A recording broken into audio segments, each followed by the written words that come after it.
Hey guys, this is Clyde, and I genuinely cannot believe how many of you guys watched my How to Grind 21 Points Captains Faster video. That is far and away the most successful video that's ever come out of my YouTube channel, and I really thank you guys a ton for watching the video. I'm super glad I was able to help. What I'd like to do is head over to the spreadsheet. So I had a lot of people come to me and say, hey, I want to know about your spreadsheet. Can you send me your spreadsheet? Hi, can you send me your spreadsheet? My name is this. I would like to have a copy of your spreadsheet. And my spreadsheet really wasn't consumable by other people. I hadn't really thought about how it worked other than to say that I have one and I use it to organize stuff. I think it's fairly logical. The only other person in the world who has it is Scada, and I needed to do some work on that spreadsheet to make sure that it was going to be something that somebody else could see, understand how it works, and then use it effectively. I think probably I could have thrown it out there and some of you guys would have been like, oh yeah, this is pretty easy. I'm kind of a spreadsheet nerd. But for other people, it might not have been quite up to snuff as far as a usable tool. So I spent some time this afternoon working on that and getting it ready to go. And I'm going to just cut this video. I'm not going to edit this video or anything. I'm just going to live basically talk to y'all. You can tell I haven't thought too much through these words. And we're going to walk over what the spreadsheet is. This video will serve as instructions. And I've actually even typed up a bunch of instructions and recommendations into the spreadsheet itself. My copy of the spreadsheet is like a file on my computer. But I know that a lot of people might not have Excel or OpenOffice or, whatever it is on Mac to do spreadsheet things. And so I turned it into a Google spreadsheet, and I'm going to include the link to that down in the description of this video if you want to go to that. It'll be a view-only link, but it should be possible for you to make a copy of that spreadsheet in your own Google Docs account, and then you can edit it and use it however you want. I think it's possible to download a copy as an Excel spreadsheet if you prefer to work that way. I don't know. Your mileage may vary. That's up to you. But I wanted to make sure that everybody who wanted it could have access to the spreadsheet. So I'm going to try to switch over to a browser. And we will see if this works. It did not work. Hang with me. It's just like on stream, guys. It didn't work the first time. There we go. Okay, so on our spreadsheet, I typed up this whole green box. Let me hide some of these pictures so that you can see what's going on. We'll get rid of Rogue Squadron Clyde. I'll leave my little banner up there because I like my little banner. This green box is all new content. I put some notes about what this spreadsheet is. I described each of the columns so you know what to put in there. I put a couple of notes at the bottom about how to add a new captain or how to add a new ship to the spreadsheet. And that is pretty much a big part of what I did. So essentially, I'll tell you that every single row in the spreadsheet represents a captain. So a row is not a ship, it's a captain on the table that is in the spreadsheet below. And each captain can be assigned to one or more ships. You remember from the 21 point captain video, I said you should have at least one captain for every tech tree ship that you should have, or that you do have in your port. And then you can assign additional ships, you can assign premium ships to those existing captains that you have. So this is kind of how this looks in practice. Let me scroll a little better. Oh boy, I'm just gonna hide this row for a minute. Oh, I can't because I'm not logged in here. Well, that's okay. We'll do this. So what you can see here is I left a few I put a few captains in here. I put in a Captain Clyde. I'm 21 points. I put Bogsy in here. I put Scada in here. So I put some captains in here so you can see how this works. In my spreadsheet, I use this green text here to indicate that that's a premium ship. So this first row represents a captain. In this case, the captain is me. It's Clyde, and I have 21 points. Apparently I'm a Russian person. This should say USA, but I can't edit this one, so I should change that to say USA. I am a destroyer captain. I have 0 experience points. And I need 0 experience points because I'm at 21 points. Let me talk about each of those columns really quickly. I also skipped this first column. The first column is S, which stands for special, and all of this is explained up in this text box at the top. So if you want to watch the video and then read the text box, that's fine. You can do it that way. So you can see that Y just means yes, it's a special captain. A special captain is like a captain you bought with doubloons like a Dasha, or it's Gunther Luchens that you got for coal and has some special abilities. or it's a special captain you unlocked from an event. Like I just unlocked the Pan-Asian Orc captain. I'm pretty excited about that. So I just use that in there as an indicator. That helps me choose which captains I want to level up. Sometimes the special captains are more fun. Some of your weeb captains or whatever it is you're into, whatever your favorite captains are, make them marked as special. That way you can go, oh, I want to level this guy up next. He's cool. Okay, so then in this row, my ship is the Grozovoy. I am assigned to the tech tree ship Grozovoy, and on this player's table, this is a very, very abbreviated version. My copy of this spreadsheet has hundreds of rows because I have like 270 ships or something. So my Clyde captain in this table is assigned to the Grozovoy, and he is also assigned to the Leningrad and the Ochotnik. So whenever I take out Grozovoy, whenever I take out Leningrad, whenever I take out Ochotnik, the same captain goes out on that ship. He is marked as a country of Russia, and there should be filters here, but I can't filter this. Why is that? Ooh, hang on. I am going to pause this and we're going to figure it out. Okay, so I figured it out. I ended up just logging in because that allows me to use my filters here. And so that is what we will do. But if you want to turn filters on or change them, you can come in here and mess with the filters. But essentially this way, what I could do is I can click this filter, I can clear all the other countries, just look at my Russian captains. Now, for example, my Udaloy captain here, Sasha Ivanovich, has 14 points. And that is great. When this player or this character hits a 15th point, you'll come in here, you'll update this number, and what that does is it goes and uses a lookup table that is actually in some hidden rows up here, and this number changed to 189,000. So if I put it back to 14 points, it says 159,000. So one of the notes that's up here in the green box is don't mess with any of the green shaded cells. Those are all automatically calculated. So down here, any of these green cells, these are data that is processed and pulled. You can look at the formulas up here in Excel. If you're an Excel wizard, you know all about this stuff, and it's not very exciting. But if you're not comfortable with this kind of stuff, just know that any of the green shaded cells you shouldn't mess with. You'll update the levels right here as your captains get new points, and you'll update the XP after every match or maybe after a game session. So this guy has 14,034 points. He's 8.83% of the way to his 15th point, and I can basically change it and say he's got 23,525 points, and now he's 14.8% of the way to his next point. You can use these filter areas to sort as well, and that'll sort all the data in the table. Normally how I sort this table is I sort it by the number of points the captain has first, and then by their percentage to their next level. And that tends to give you a most XP to least XP sorting across all of your captains, across all of the nations. Let me select all again here. That gives us all of our data back. So what you can see here is I've assigned this captain, like I said, the captain, Clyde, is assigned to Grozovoy. He's got a Leningrad and a Ochotnik. Bogsy here, he's only on the Holland. I don't have any premium ships for Pan-Euro in this imaginary world. In real life, I do. I have the Haida and some other boats. And if I wanted to add them here, I would just do this. I'd hit enter, and I'd say Haida, and then I would come up here, and I like to make my premium captains, or premium ships, excuse me, green. So we'll do that. And now it says Haida. Now he's assigned to the Haida as well. I would obviously want to do that in the game, and that would allow me to make sure that I could just hit the recall captain button as well. So I hope all of that makes sense. The S column is this captain a special captain? The ships column is one or more ships that I have this captain assigned to.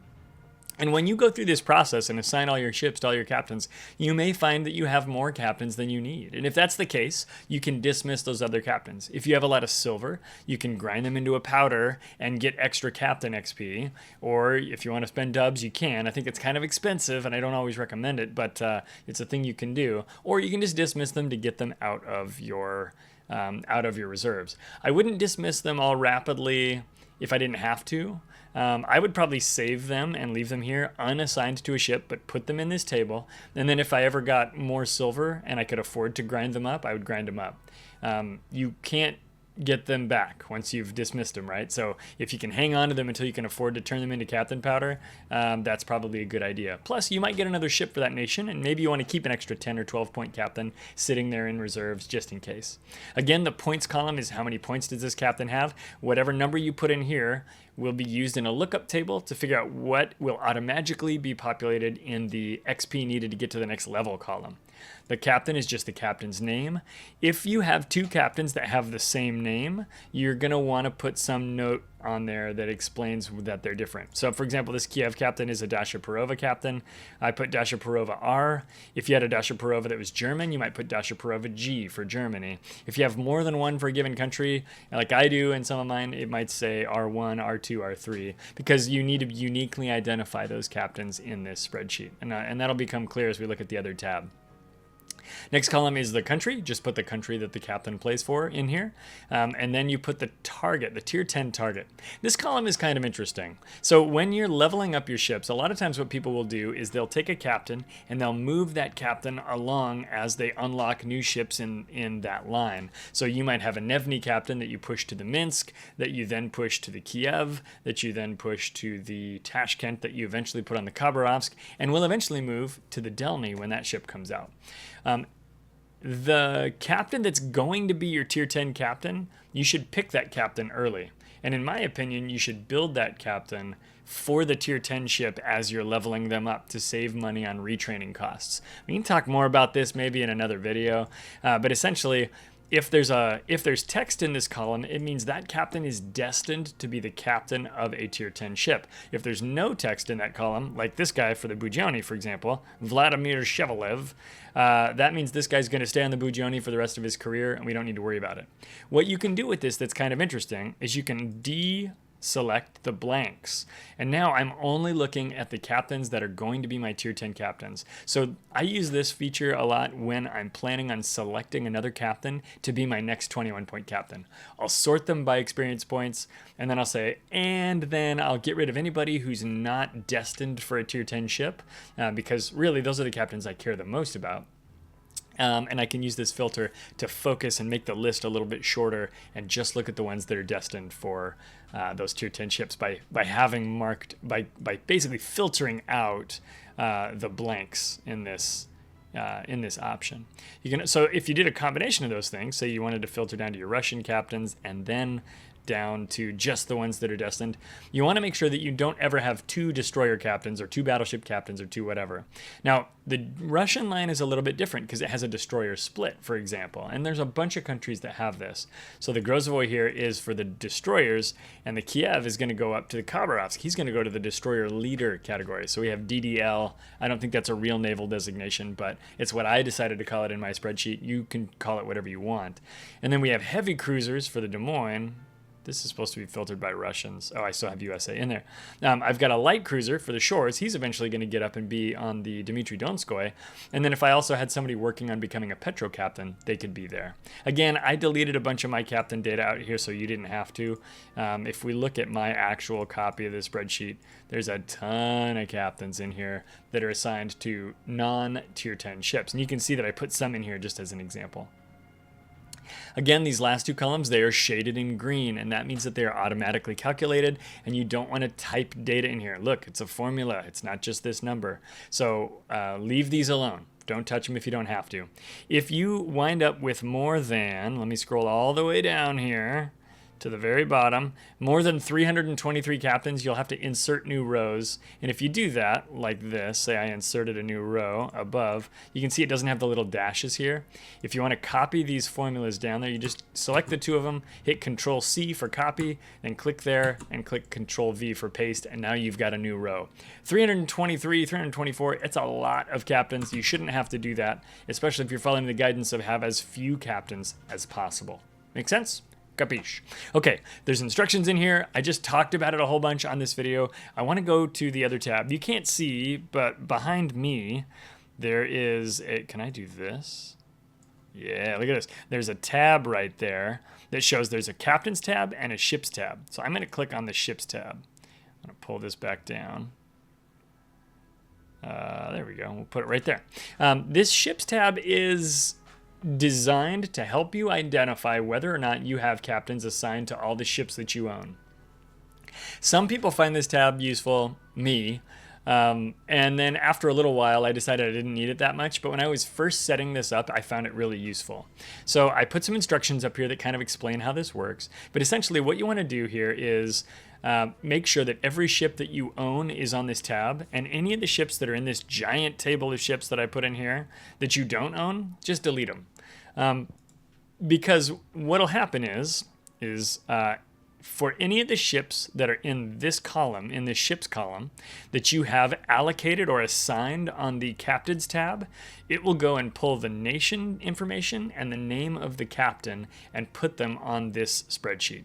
So right here you can see I have a Bismarck. If I go back to my captains tab, scroll down here, look at that, I've got a Bismarck. The captain is Megatron and the country is Germany. This tab says Bismarck. Great. And then it auto-populated Germany and Megatron for me. If I go back here and I delete Bismarck from this word, I come back here to the Bismarck, you'll see there's nothing in these cells. So I can go back and put Bismarck back in there. And now these cells are populated. If you have only the ships that you own in this table, it's really easy to just scan down this column and see if there's any of these little hyphens in here instead of a name. If there's a hyphen, it means you own a ship that you haven't assigned a captain to. If there's a name there, it means that you have assigned a captain to it.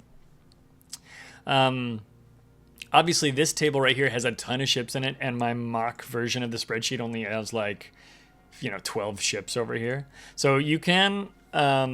you could basically, if you were this person that only had these ships, you could come in and delete all of this stuff. Some people might think it's cool to keep all the ships in here and just have a huge list of ships and be like, wow, I have 30% of the ships. That's pretty cool. Because you could scroll down and see which ones you owned and which ones you didn't own based on your assignments. And that's fine if you want to do that. That's really not what this tab is for, but it would work for that function. I put some other information in here that might be helpful and useful. And then there's a couple of quirks to how this works. Like I said, this tab probably isn't for everyone, but I found it useful when I was going from 300 captains down to 150 captains. I was really moving. I was conceptually moving captains around until I kind of had them where I wanted them, and then I could use this table here to see if I had assigned to everyone. One of the problems with this tab is that whenever you get a new ship, you have to come over here, right click, insert a row above, and put my new ship. Then just like before, we have to copy this cell and put it there, and that adds the formulas to that cell. And then I could be like, it's a cruiser, and it's tier 8, and it's premium, and then copy a cell and paste it there just like I did before. So now we've got a my new ship in here. That can be kind of annoying, and you can find yourself falling behind. If you don't do it religiously, sometimes that can be kind of a challenging thing. But really, if you just do it once when you're setting up all your captains, you don't really need to maintain this to get the benefit out of the captain spreadsheet. Like I said, I found it a useful tool. You might not. I don't know. Is this the best way or the only way to do a captain spreadsheet? Probably it's not the best way, and it's definitely not the only way. If you have another way that you want to keep track of your captains, or if you want to take this and hack it to heck and try to figure out some other way to utilize this data and to be a smart guy about tracking your captain grind, go for it. I highly recommend it, and I wish you the absolute best on that. Like I said, I wasn't really going to share this, but then the video was so ridiculously popular because you guys watched the heck out of it that I got a lot of people asking me about the spreadsheet. So I hope this is useful. I hope you guys find that this tool can help you. And even if you don't wind up using my spreadsheet, first of all, my feelings will not be hurt. But even if you don't wind up using this spreadsheet, it kind of shows you my thought process, and maybe it can inspire you to come up with your own captain spreadsheet. I'd be really interested in your guys' thoughts, so throw them in the comments down below. And I hope you guys have a fantastic day. I've got to get offline now because I'm going to eat some dinner, and then I am streaming in 2 hours. If you want to come join me at twitch.tv/ClydePlaysLive, you can check out my schedule there and come hang out with me live. We love talking ships there. Scotta, my wingman, and I hang out there. We love talking ships, answering questions, and I'm more than happy to talk captain scheming with people during that time. So anyway, check the schedule. Come see me, twitch.tv/ClydePlaysLive, and we will catch y'all in the next battle. Take care of each other, and we'll see you later, captains.